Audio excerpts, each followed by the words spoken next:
Thunder rattled the windows, lightning split the sky, rain lashed against the house, a relentless assault.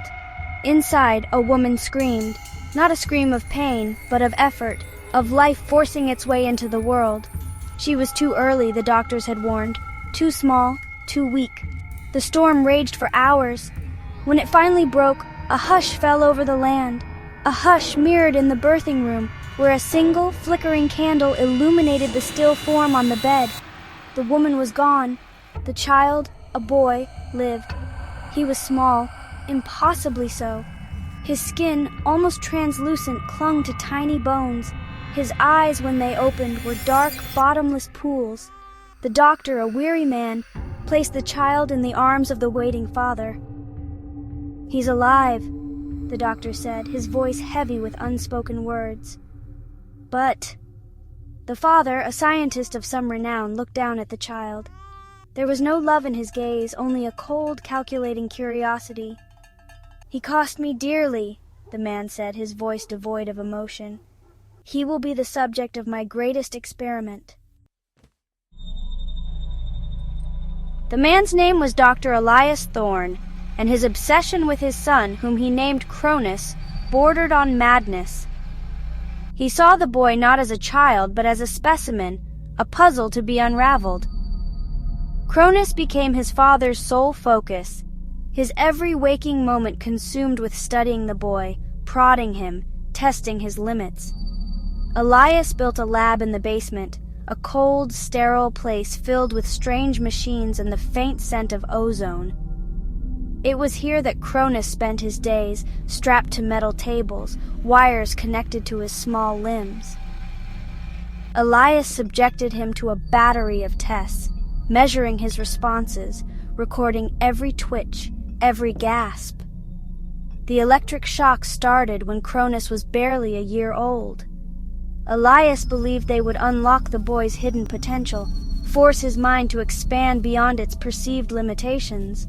Kronus's screams, thin and reedy at first, grew stronger over time, echoing through the house, a chilling testament to the horrors unfolding within its walls. The other children in the nearby village whispered about the screams that emanated from the old thorn house on the hill. They called Kronus the storm child, believing him to be some creature of the tempest that birthed him. They were not entirely wrong. Kronus was changing. The constant experimentation, the pain, the isolation, they were stripping away his humanity layer by layer. He became withdrawn, silent, his eyes reflecting an emptiness that belied his tender years. He felt nothing, not the sting of the shocks, not the bite of the cold, not even the echo of fear. He was a doll, an automaton, his spirit crushed beneath the weight of his father's twisted love, or so Elias thought.